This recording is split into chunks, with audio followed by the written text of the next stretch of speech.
They said there was a treasure on the island, its location known only by the dead. I could see it in my dreams. How was I supposed to know that in order to find it, I'd have to die too?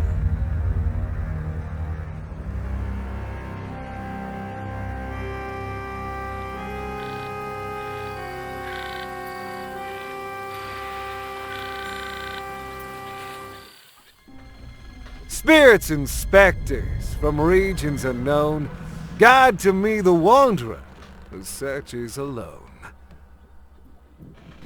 Well, welcome back, Murphy McCallan.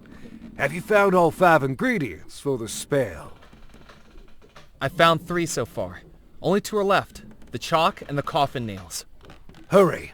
The island will lead you to that which you seek. I have no doubt about that. How will the spell help me find the lost treasure of Belmore Manor? There are things on this island that have gone unseen. Stories that have been left unheard. At least to mortals. I commune with regions beyond. Let me introduce you to a friend. Out of the shadows, the cursed and the damned, return now my servant to do my command.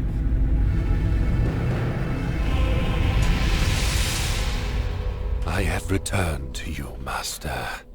Lower. This gentleman wishes to find the lost treasure of Belmore Manor. Tell him how this can be done. Only inhabitants of the house know where the treasure lies. Their spirits still within its walls, trapped between life and death. To ask them, those spirits must be revealed on the mortal plane. And that is what our spell will do, Murphy. A summoning spell to unveil the ghosts trapped within the house. 5 ingredients place inside, tie closed, and then unseal. Within the focus what may hide, this spell will soon reveal. Once you've collected all 5, we can summon the ghosts of Belmore Manor.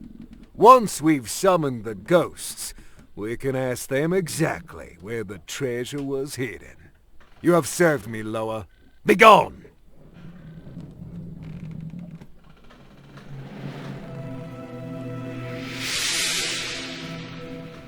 Who is the creature that you talked to? That is my Loa. The Loa are the mysteries, the invisibles, the messengers. Is it a ghost? No. They are the intermediaries between humans and the supernatural. There are 2 planes of existence, Murphy. The mortal plane and the spirit plane. Loas can move between them both, and with my powers, I can control them when they do. That is what we practitioners of the occult are adept at. Do you know what happened at Belmore Manor? You want to hear a ghost story, Murphy McCallan? I want to know everything I can about that house. Then listen closely. Dark magic runs throughout Belmore Manor. The house was built by the Belmore brothers, 3 merchants from England who made their fortune trading across the Caribbean. Xavier Belmore, an explorer, Yardley Belmore, an actor, and Cecil Belmore, a scientist. Their parents dead for many years, they each loved and cared for their young sister, Abigail. Abigail met a young sailor who worked aboard one of her brother's ships. And in less than a year, he proposed. The engagement was a scandal. Despite having the pick of any eligible bachelor in high society, her hand and the Belmore fortune was to go to a commoner. Because of their unconditional love for their young sister, the Belmore brothers sanctioned the marriage, but people began to wonder if Abigail was being locked into marriage, whether by blackmail or black magic. A grand wedding was planned by the three proud brothers, but in the months leading up to the wedding, each of the brothers, one by one, was lost and presumed dead. And yet the wedding was still to go ahead. And with Abigail set to inherit the Belmore fortune once she came of age, many people began to wonder whether the sailor was not a perpetrator, but a pawn. On the morning of the wedding, the sailor was summoned to her chambers. "I don't love you," Abigail declared. "I never loved you." And to everyone gathered in the house, Abigail declared that that same evening she would marry another, John Rackham, first officer of the Belmore Trading Company, would be her new groom. Except that didn't happen. On the night of the wedding, everyone in the house suddenly and mysteriously vanished. Perhaps the last revenge of the scorned sailor. The house that night held a heart that would be broken, a victim who would be tricked, and a force that would unleash evil. But no one knows exactly who each was. If you want to find the treasure, Murphy, you'll have to find out.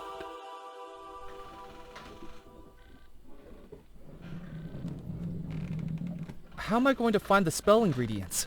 Everything I've ever needed for my voodoo spells, I have found on this island. It's as though this island pulls the supernatural to it. Keep searching. Once that's complete, I will show you the final step of the spell. How did you learn voodoo? I've always been adept with the mystic arts. Just as you dream of treasure, Murphy, I dream of power. I came to Devil's Rock many years ago, drawn by its voodoo energy. And no sooner than I arrived, the spirit world began to reveal itself to me, pleading for me to be its master. Why is this island such a focus of voodoo energy? I suspect the answer to that question already lies in what you're seeking. What's this riverboat we're aboard? This is the Spirit Queen. It used to be a pleasure boat, plying the rivers around the island, a den of drinking and gambling. That's how I came to own the boat, a lucky game of chance. But between you and me, Murphy, it's a lot easier to win when you have spirits to control the roll of the dice. It sounds like you cheated. Fate was always going to bring this boat to me. I just hurried it along.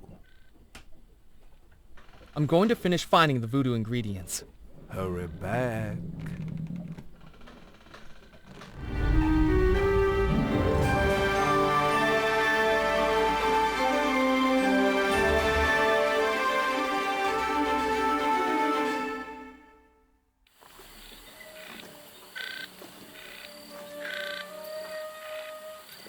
It was the magazine where I first read about the Belmore treasure. Now I was going to find out if it was more than just a ghost. It was the magazine where I first... It was a small leather pouch with a drawstring, used for voodoo spells. Currently, it held black feathers, gunpowder, and rum. Around the illustration was a ring of text. 5 ingredients. Place inside, tie closed, and then unseal. Within the focus, what may hide, this spell will soon reveal. It was a bottle filled with rum. It was a handful of nails, once used to seal up a coffin. It was a crumbling rock of chalk. It was a pair of feathers, both black. It was a small mound of gunpowder. It was a small mound of gunpowder. It was an empty soda bottle that I'd found on the beach.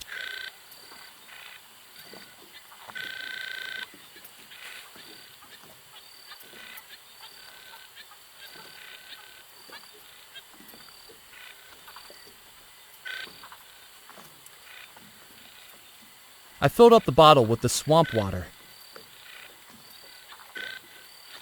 The ship looked like it was sinking into the murky bayou water all around it. I doubted there was anything useful in the bayou. I wasn't going to risk having my arm bitten off by an alligator to confirm those doubts.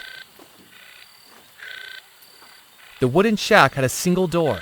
From the moss growing on it, it looked like it hadn't been used for years.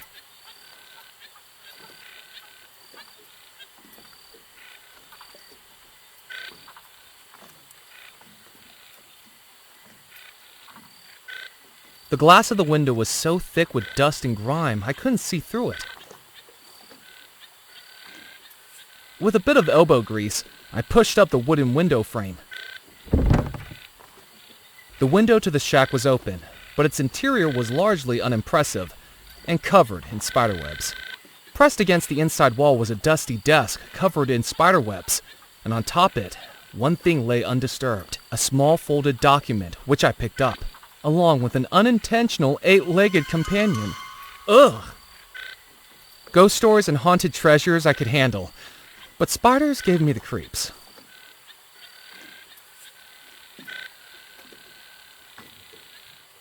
It was a riverboat captain's license for a Captain John Bennett, but the space for a photograph was empty.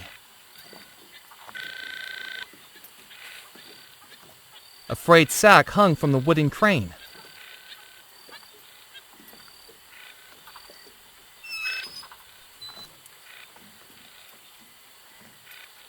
A rotatable wooden crane stood at the bow of the riverboat, used to load up cargo in days gone by.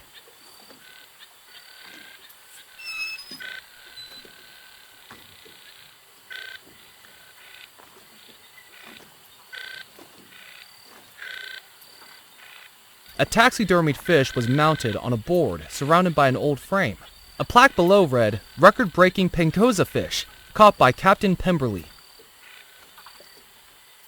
I took the taxidermied fish from the rotting wooden frame.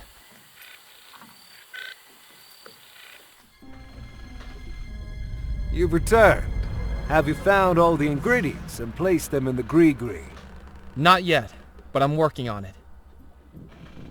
I'm going to finish finding the voodoo ingredients. Hurry back.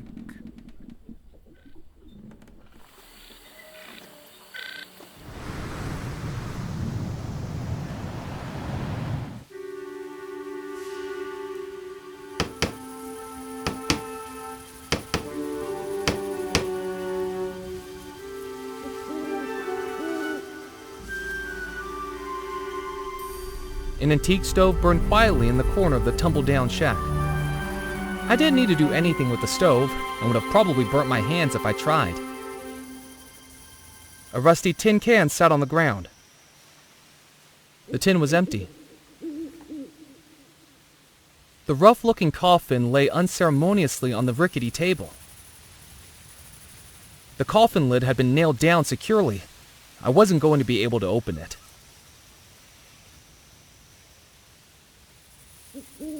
A coffin sat upon a rickety-looking table, with one leg shorter than the others. I tried to move the coffin, but the jack was holding the table up securely. Where one of the table legs was broken, a jack was being used to prop it up, stopping the table from wobbling.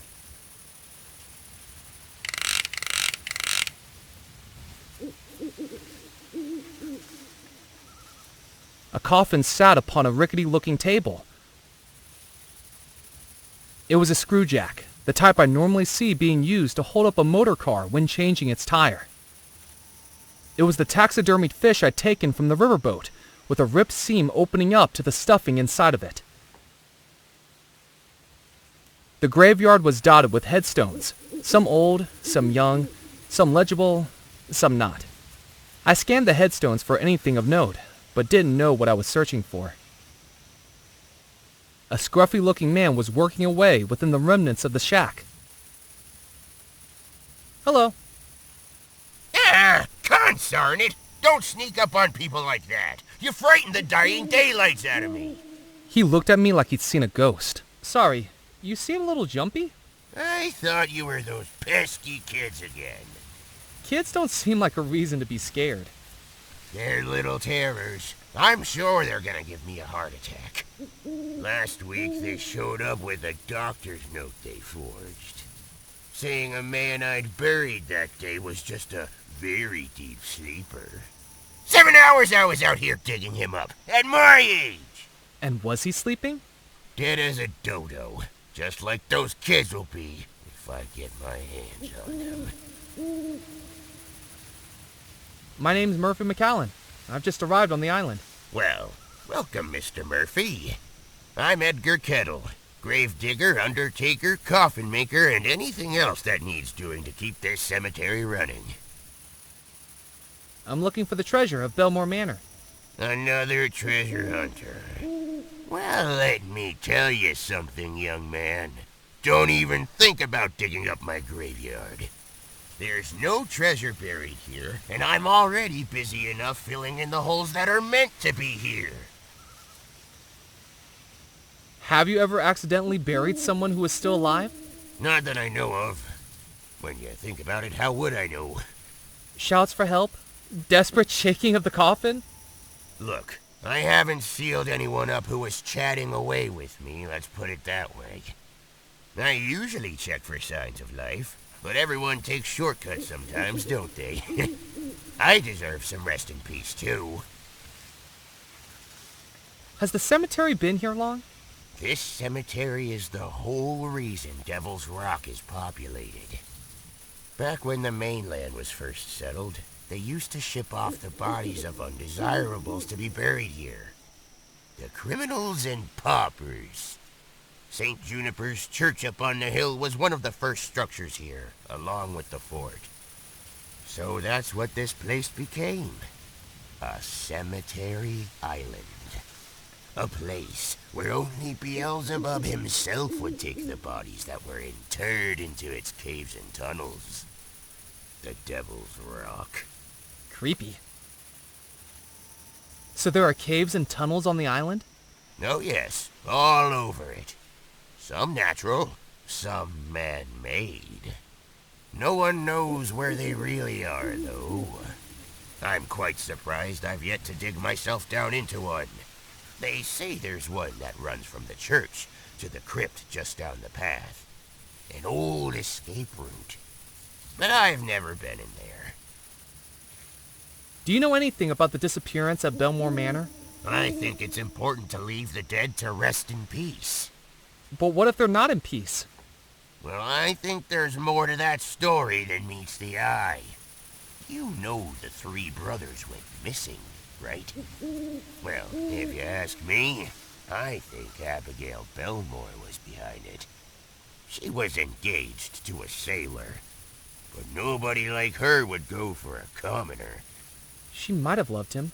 She could have loved somebody with a big bank account, too. I think she must have been using him, pretending to love him so he'd do her dirty work for her, bumping off her brothers. Then afterwards, she drops him and goes to marry the officer of the company. Fiendish. Those are some pretty serious allegations. Just a feeling, that's all. I don't have any evidence. But when you work with cadavers, you kinda get a sixth sense about things. People killed in mysterious circumstances. Like you can tell when someone's sneaking up behind you. You actually seem to have trouble with that. Wise guy. What do you think was behind the disappearance? Well, the sailor must have found out he was being manipulated, mustn't he? Done something to get his revenge. What do you think the sailor did to get his revenge? Nobody knows. But in his contracts to the Caribbean, he could have come across something fiendish. All we know is that everyone in that house disappeared. And to tell you the truth, I'm quite relieved they did. Why's that? Because if they'd not disappeared, it would be this old fool who'd have had to bury them. Saved me a good amount of work. Have you got any spare coffin nails? No, I don't got any to spare. I have to buy these out of my own pocket. Do you know how much the parish gives me per burial nowadays? A pittance. The roof's leaking, my table's broken. I've used floorboards to build some of the coffins. Take my advice. Don't go into this line of work. I'm telling you, undertaking's a dying business. Do you not find working in a graveyard a little eerie? Why would it be eerie? I don't know. Ghosts, maybe? I don't like to think about ghosts. Why not? Because they'd be bad for business. I have my work cut out here with the dead as it is. Imagine if they came back asking for a refund. What are you working on? This is just a pauper's coffin the parish is funding.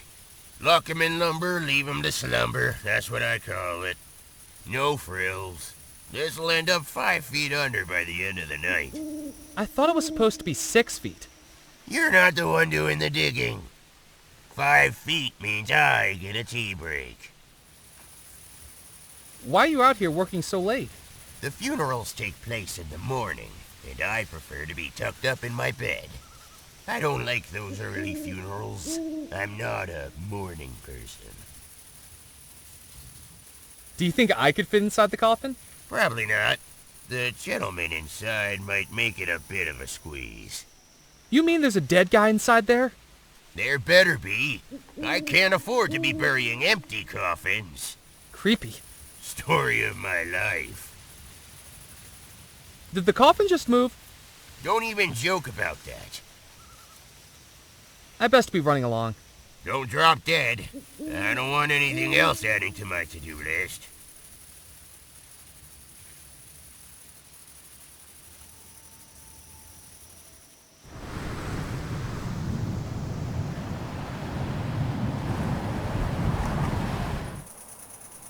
Framed by trees and lit by moonlight, Belmore Manor stood imposingly in the still night air. Even without lights on, it felt like something inside the house was calling me, or warning me. Belmore Manor stood proudly and enigmatically at the center of the estate. Who knew what had gone on inside its walls?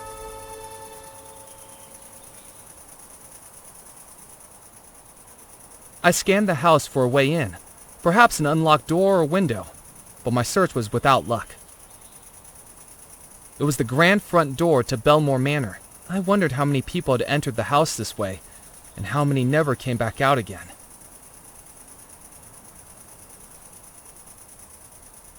With a deep breath, I took hold of the door handle of the house I'd been thinking about for months and turned it. Unsurprisingly, it was locked. I briefly considered breaking into the house, but unsure of just how true the ghost stories were, decided it was better to not risk angering any spirits that may have been in there. If I was getting in, I was going to need the key. A large pond lay in front of the house, slowly being reclaimed by algae and weeds. I wasn't going to wade into the pond.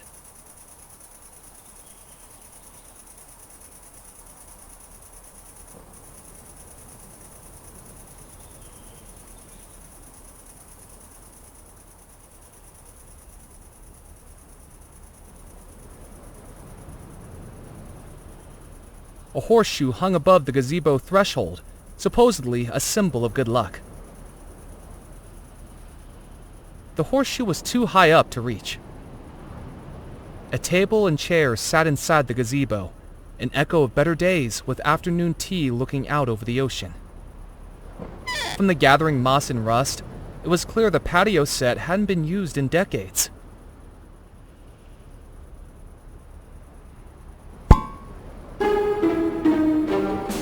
So much for good luck.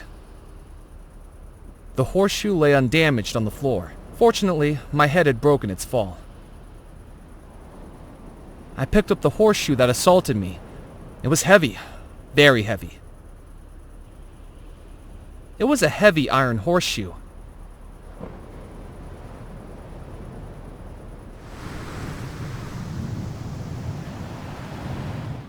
Walking into the port town of Dead Nettle, I could sense its history in every stone, brick, and plank. Echoes of merchant ships loading and unloading all manner of cargo from expeditions throughout the Caribbean. Gold and treasure that may still lie hidden on the island. A fishing net was stretched between two poles. Usually they were hung up to dry, but this one looked like it hadn't been touched in a while.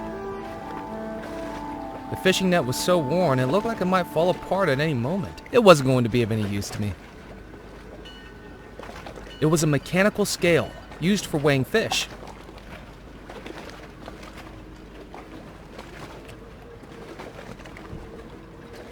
If I was going to make use of that, I needed a fish to weigh. A fisherman sat at the end of the pier, his legs dangling over the edge, his eyes engrossed in a book, and an air of being distinctly proud of himself. Are the fish biting? Well, not so well today, to tell the truth. They must have been spooked by something. But you should have seen them yesterday. I was having to fight them off the rod. The name's Ned Kipps, by the way.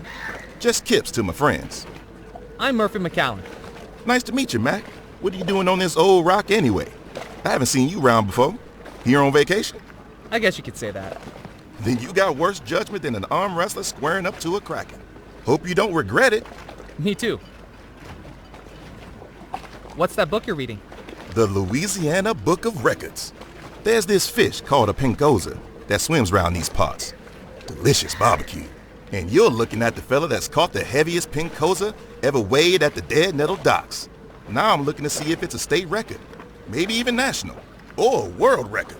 That's some achievement. Oh, it was. Got my photograph on the front page of the newspaper and everything. What do you do with the fish you catch? A couple I save for myself, and the rest I sell to the Captain's Club. They fancy them up with lemon lobster, slawfish something or another. Fools. Everyone knows the best way to cook them is to barbecue them. But then again, I haven't eaten in that place my whole life. Why not? I don't have a captain's license, so they won't let me in. Don't you have a fishing boat? Now, I used to. The Petit Pichet. But they don't count it if it doesn't have a crew. What happened to it? That's it across the harbor with its bow sticking out the water. It was the strangest thing. There I was, fishing just out in the bay, when a sea serpent comes out the water, wraps itself around the boat. Well, I was going to be a goner. Jabbed my fishing pole right in its beady eye, throttled the motor, and managed to make it back to shore just as the hull went under. It's lucky I made it out alive. That's a pretty tall tale. I wouldn't believe it myself if I hadn't seen it with my own eyes. It was clear that Ned had a penchant for fanciful stories. He told them with such vigor, I think he'd convinced himself they were true. How do you catch a pinkoza fish? Oh, it's not for the faint of heart, Murphy. Decades of practice, hours of patience. I tell you this, I doubt you'll ever beat my record. Don't worry, I'm no fisherman. You know, I could write my own book, put my techniques in that, or an autobiography. Sea serpents, kraken, sunken treasure. I just need a snappy title. Something exciting, something dangerous, something that'll get the book picked up off a shelf. I know. Fish and Kipps. That'll work. I'm looking for the lost treasure of Belmore Manor. Well, I've heard a tall tale or two, but even I'm not spending my time looking for that. It's been lost for 30 years now. Lost means it's still ready for finding. I've traveled every waterway on this island, and I haven't even seen a hint of it. It could be at the bottom of the ocean for all I know. And I've found a few treasures in my time. French treasure, British treasure, pirate treasure, but no Belmore treasure. Do you still have those treasures? Well, I had to hide them again. Give someone else a chance to find it. I wouldn't believe it myself if I hadn't seen it with my own eyes. What do you know about the disappearance at Belmore Manor? Now there's a tale to tell. You know about Miss Belmore? The bride engaged to the sailor? I heard she was having an affair, getting up to no good with this fellow called John Rackham. He was one of the Belmore Company's higher-ups. Anyway, sailor catches wind of it and tricks Rackham into giving the lady a gift. That's what caused everything to go topsy-turvy. What was the gift? Call me a liar, but there are places in the Caribbean that trade things more elusive than gold. Ungodly things. Is that what you think caused the disappearance? What else could it be? What can you tell me about Miss Belmore? Ah, Abigail. More beautiful than a mermaid, and twice as fishy. Seems like such a nice girl, too. Until the affair. It seems so unlike her. What about the sailor? Don't know much about him. Never met the fella. I never got involved in the dock work, to tell the truth. Always preferred to sit with my fishing pole and fend for myself. We all figured that Abigail being in love with him and everything. He must have been fine folk. I think we were wrong. Poor Rackham, though. He was wronger still. I'm a business guy myself. Get the product, sell the product. Nothing wrong with bringing home the bacon. But he brought back trouble, and he paid the price. I suppose it was a mistake for him to get involved with Abigail. It's risky mixing business and pleasure. Catch you later, Ned. See you around, Mac.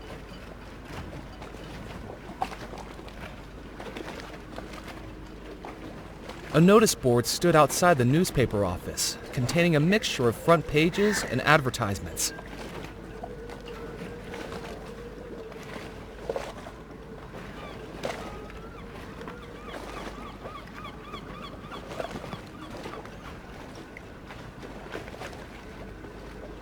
The latest newspaper contained a photograph of the fisherman on the docks, with a headline declaring he'd just broken the island's heaviest catch record. Nothing else was of interest.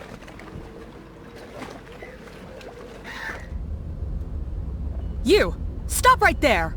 What's your name? Murphy McAllen. I haven't seen you before. What's your business? I'm just visiting. Why do you need to know? Because your business is my business, and my business is news. I'm Evelyn Stoker, editor of the Juniper Parish Gazette. No misdeed left unshared, no drama left unmonetized. Come on, work with me here, Murphy.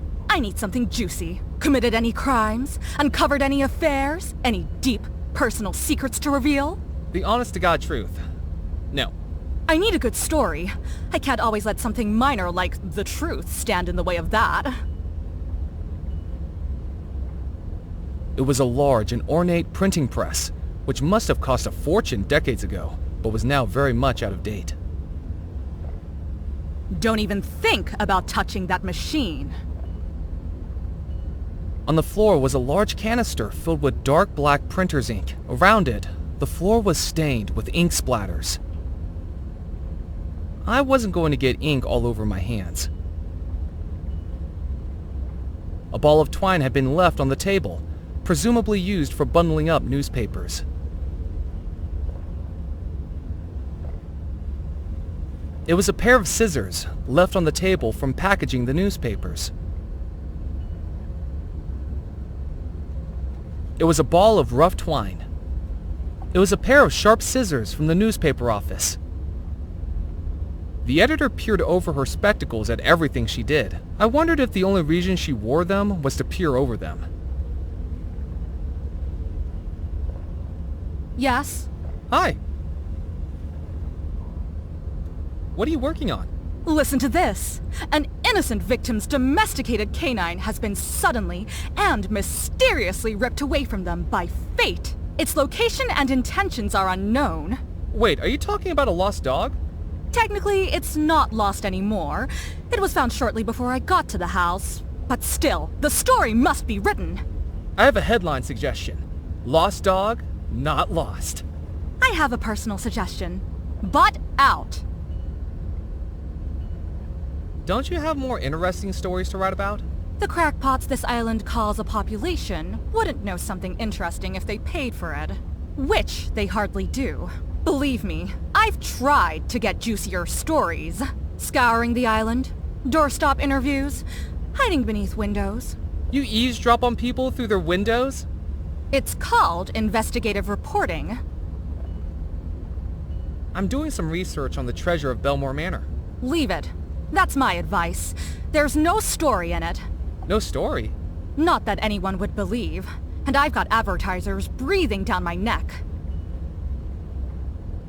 What's your theory on Belmore Manor? This might sound far-fetched, but I think it was hypnotism.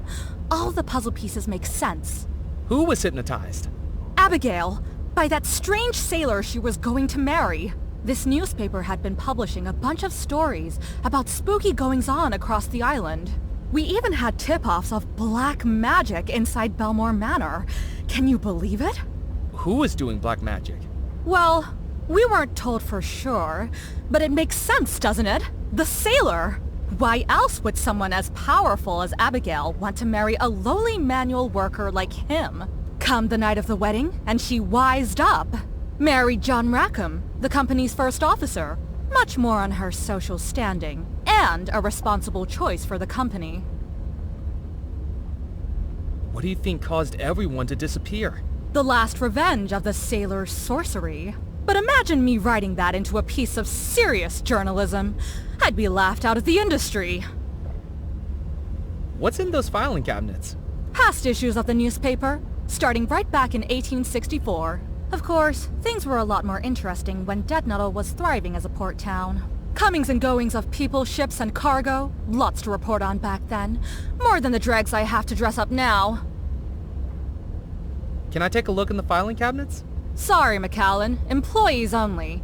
And we're a one-woman operation here these days. The paper doesn't bring in enough money to take people on. Why did the ship stop coming to Dead Nettle? The Belmore Trading Company was the heartbeat of this island. After the disappearance, there was no one left to run the company, and it all got sold off. When that folded, so did pretty much everything else. Do you have any back issues featuring the Belmore Manor wedding? We don't, I'm afraid. Most of the paper's directors were at the wedding and disappeared along with everyone else. The newspaper had to shut up shop for weeks while it was restaffed. This was back when the Gazette wasn't run by just one person. Would you take my photograph? Do you know how much the chemicals cost to develop those photographs? I'm on a limited budget here, McAllen. Unless you've done something notable, you're not getting into print. What constitutes something notable for the newspaper? Frankly, our standards are pretty low these days. Yesterday, I photographed Ned Kipps, the fisherman that hangs around the pier, for catching a fish. Is that a surprising turn of events for a fisherman? It broke the island weight record. The pen cozes a fish that's been caught round the island since it was settled. The locals say it tastes good. I'd rather chew on raw cotton. I think I better be going. Keep your eyes out for a story, McAllen. There are secrets on the island, and it's my job to sell advertisements next to them. Hanging on a peg at the far side of the room was a battered flashbulb camera. There was no way I was going to get past the newspaper editor to get it. Besides, I didn't know how to operate it. The back wall of the newspaper office was filled with filing cabinets. From the labels on the front, they looked to be archived issues of the Juniper Parish Gazette.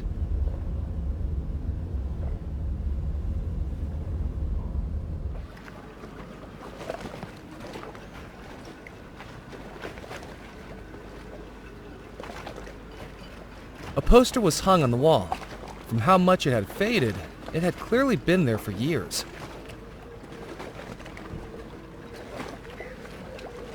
The poster advertised billiards at the Captain's Club, with 3 billiard balls and 2 cues framing a cube of billiard.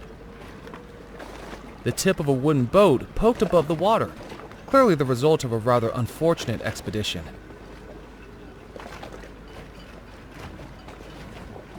There was no way to get out to the wreck, and from how decayed it looked, no reason to get out to the wreck either. The courtyard echoed with the trickling noise of a small fountain. There was nothing in the fountain apart from a rim of moss. The maitre d' stood behind a tall podium, glancing down at a ledger in front of him. I glanced at the ledger on the podium. It was mostly empty, and the few entries there didn't seem of any interest. Apart from the occasional disapproving look out of the corner of his eye, the maitre d' behind the podium seemed to be doing everything he could to convince himself I wasn't there. Good evening. He looked past me like I was invisible, as though if he ignored me hard enough, there was a chance I'd disappear. I said good evening? I suppose, if one's standards are low enough. Have you taken a wrong turn, sir? I'm just having a look around. Well, make it a quick one.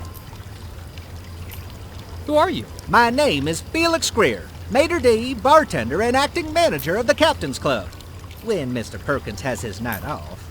And who, pray tell, are you? Murphy McAllen. I'm looking for the lost treasure of Belmore Manor. Oh, goody, another young adventurer seeking fame, fortune, or some combination of the two. Just what Dead Nettle's been lacking for local color.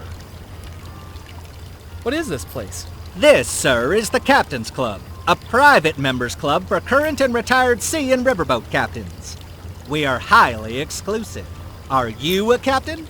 He asked with a smugness that told me he already knew the answer. I thought not. Then may I recommend a swift exit? You'll find a convenient egress approximately 180 degrees to starboard. If you like, I can give you a good swift kick in the right direction, sir. And don't feel a need to stop walking until your ankles get soggy. What do you serve here? Captains.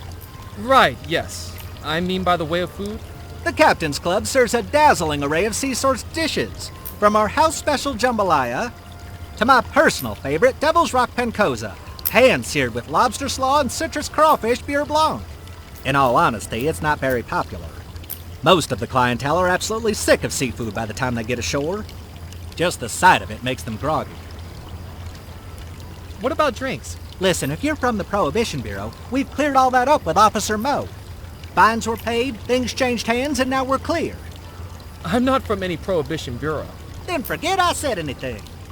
The Captain's Club is strictly teetotal, in line with federal law. Now, if certain members wish to bring in their own medicinals, then we're happy to provide medicinal aids. Ice, tonic, mixers, and the like. But we serve no alcohol on the premises. What can you tell me about Dead Nettle? Do you think you've wandered into the local library? Should we gather around for story time? I was just hoping to talk to someone obviously so knowledgeable about the area. Well, yes, unfortunately I'm plagued with an encyclopedic knowledge of the local area. My concierge duties require it. I have a spiel. Welcome, hardy traveler, to our quaint port town of Dead Nettle. Once this town you see around you was a hub of commerce, a beacon for ships bravely navigating between America, Europe, and the Caribbean. With the unfortunate dissolution of the Belmore Trading Company, our town has settled into a quieter life, perfect for the sailor ready to hang up their cap. We hope that you enjoy your time in our homely town and perhaps explore some of the local sites. With the Captain's Club always here as your home port. Why was the Belmore Trading Company dissolved? Well, you're taking me off script, but it really was quite the scandal. The 3 owners of the company vanished, and there was simply nobody left to run the company. Wasn't there anyone who tried? The first officer of the company, Mr. Rackham, looked to step up, but he disappeared too. I do wish the company hadn't collapsed. I bet lots of people share that wish. I might have more customers if it hadn't. What do you know about the lost treasure of Belmore Manor? Do you think you're living in a storybook? Weathered maps, talking parrots, X marks the spot? Grow up, you silly boy. Captaincy is an accomplished skill which doesn't need belittling by childish tales like lost treasure. What do you know about the Belmore wedding? You mean the disappearance of the Belmore wedding?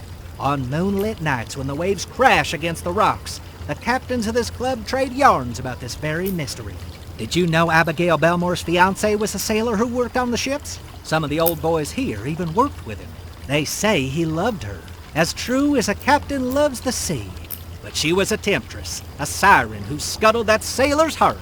What did she do?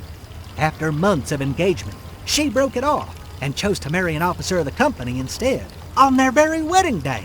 Who was the man she chose to marry instead?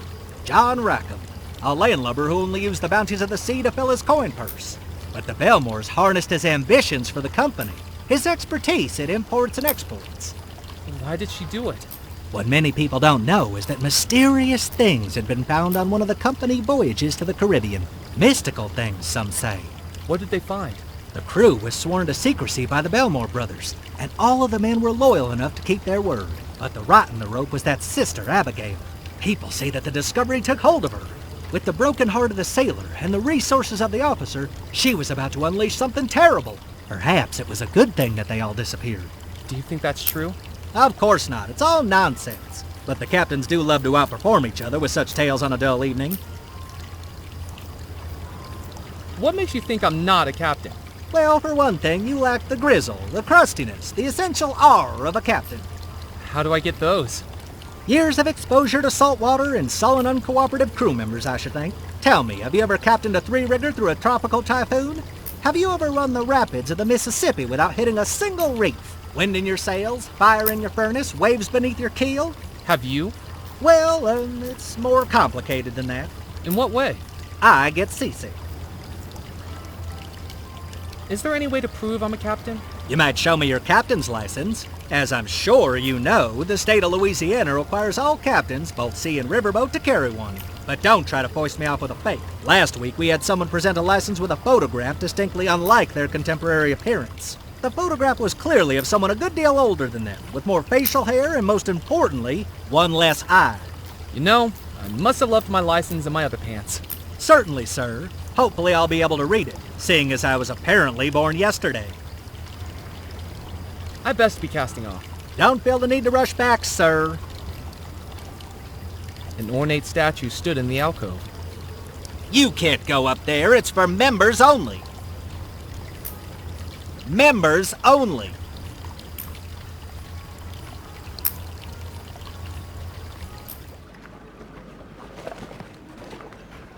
Set up on the seafront was an elaborately carved wooden puppet theater, with Polchanala painted across the top, and a sign hanging in front of the red velvet curtain.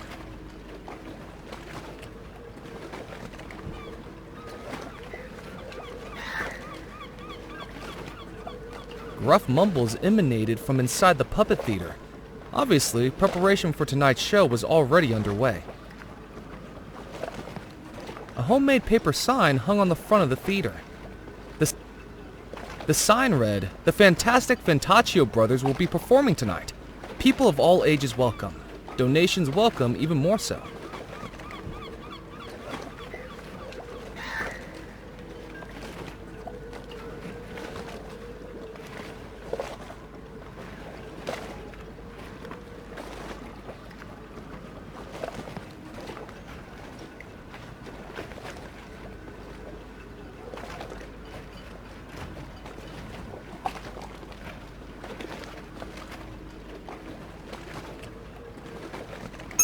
I hung the fish on the scales. Nice try, Mac, but it's going to need to be heavier than that to beat my record.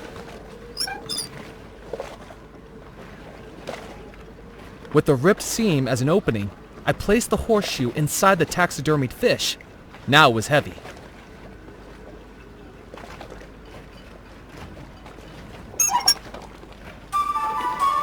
Mac, does that say what I think it does? You've been holding back on me. That breaks my record. McAllen! You just broke the island fishing record. How did you hear about this so fast? It's my job to know about things fast. Now, I'm doing the questions here. So what led to this unbelievable turn of events? Years of practice? Or a one-in-a-million fluke? Did the fish just jump into your lap as you walked the quayside? Was the fish dropped by a passing seagull? Would have been a pretty darn big seagull. Just beginner's luck, I guess. As I suspected, well, as much as it pains me to say it, you're the cover story on this evening's edition of the Juniper Parish Gazette, and this is why I'm not getting a Pulitzer.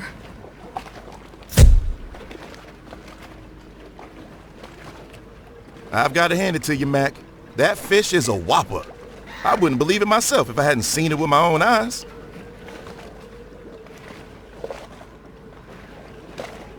The taxidermied fish hung on the dock scales, its weight significantly inflated by the heavy iron horseshoe hidden inside. I'd had enough of carrying the suspiciously heavy fish around. I decided to leave it there. Murphy, have you seen the cover of the evening edition? I think we caught your personality perfectly in that photograph. Naive, simple, unsophisticated. Makes it all the more surprising that you actually accomplished something. I wonder if I should have it framed. That will cost you. A new edition of the local newspaper sat on the desk, with a disturbing inclusion. My face, right on the front page. I picked up the newspaper. The fewer people that saw it, the better. The headline read, "Island Newcomer Breaks Fishing Record," with my photograph printed in black and white.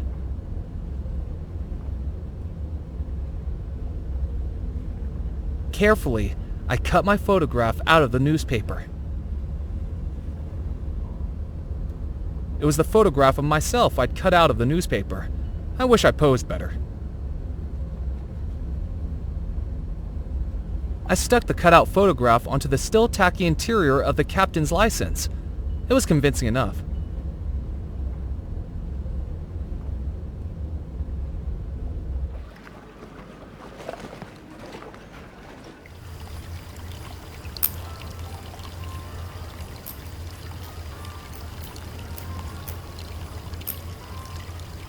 my credentials.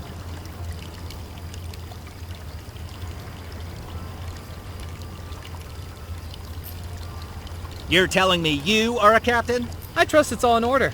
Look, Sonny, the bylaws of this club only allow the club manager to verify a captain's license. And Mr. Perkins is enjoying his backgammon evening with Mrs. Perkins and the ladies this evening, with strict instructions not to be disturbed. So I'll be accepting this tonight, but try this again tomorrow night and it'll be another story. Now, with that said, a warm and hearty welcome to the Captain's Club. We sincerely hope you make use of and enjoy our facilities, and do please let me know if I can be of any assistance at all.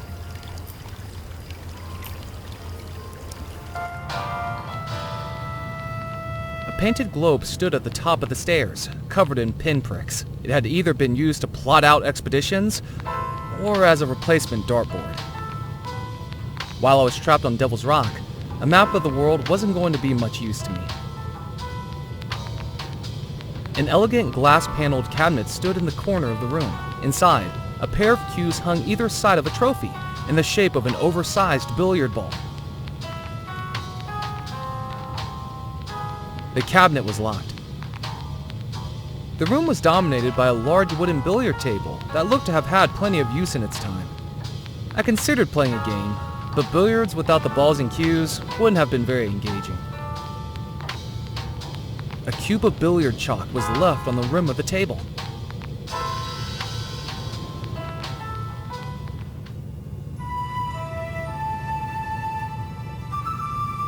It was a small cube of blue billiard chalk. I placed the chalk into the gree-gree.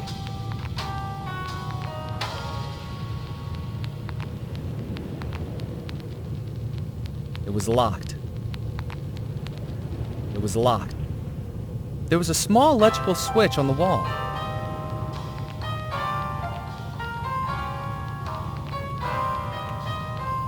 The ceiling fans were off. The ceiling fans were off.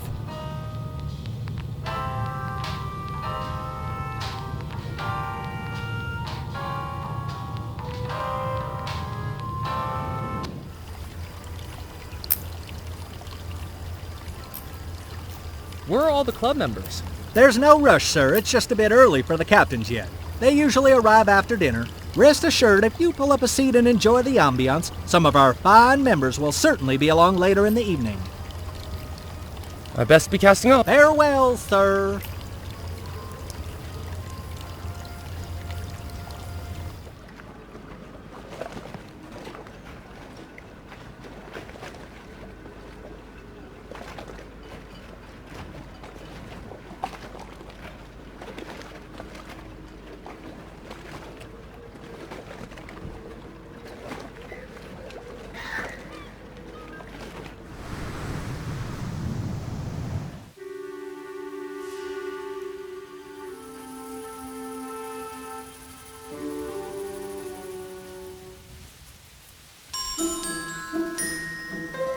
I tied the twine to the uneven table and took up a hiding spot behind a nearby wall. It was time to wake the dead. Hello? Hello? Why is it so dark in here? Huh? Who's that? I'm stuck! Help! Help! If that's you kids... Get me out of this thing! Oh, no, not again.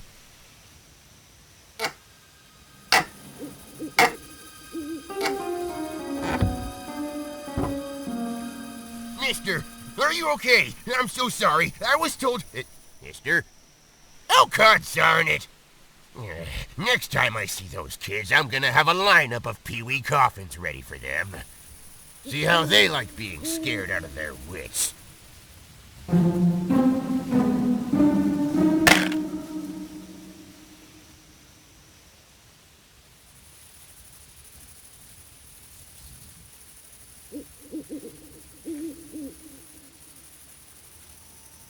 I'd never seen a dead body before. I wasn't going to search the dead body. The rusty tin now contained the used nails the gravedigger had pried from the coffin. I picked up the handful of discarded coffin nails from the tin. A scruffy-looking man was working away within the remnants of the shack. Hello, Edgar. Ah, I best be running along. goodbye.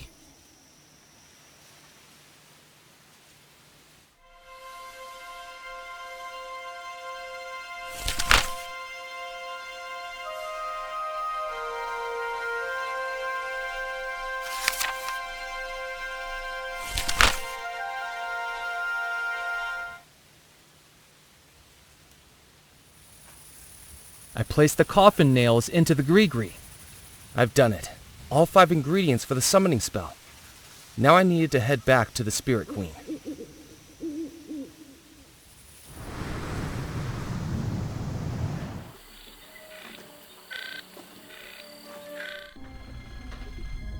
Murphy, have you done what was asked of you? I have. Wonderful. Now, it is time for the final step. Out of the darkness, the sadness, the fear, I command you, my servant, now to appear!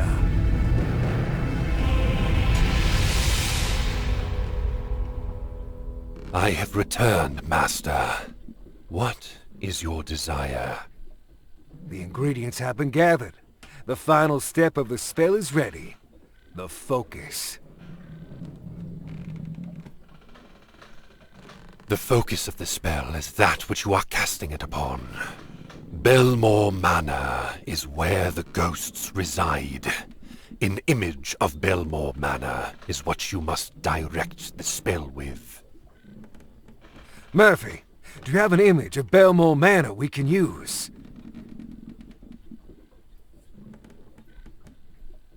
I didn't need to talk to the Loa. I needed an image of Belmore Manor to put into the gree-gree. The Loa looked like a mixture of fire and water, glowing and undulating as it hovered above the spirit pool. Even without a face, I knew it was staring at me.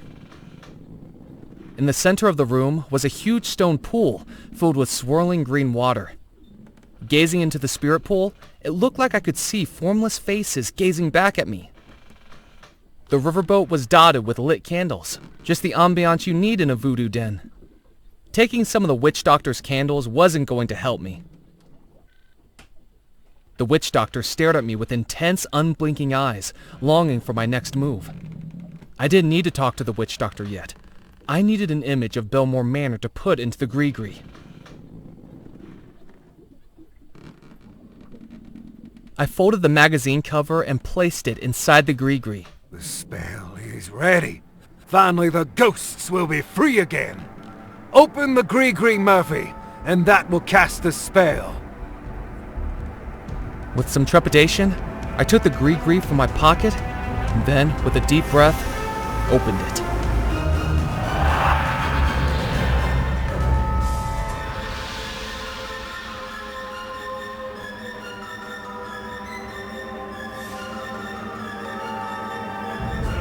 At last, I am free.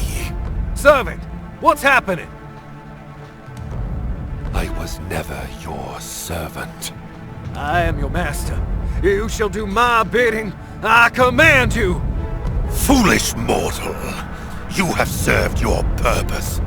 No longer do I need to manifest as an ephemeral specter. Now my true spirit form is freed. Loa, do as I say. You have no more use to me.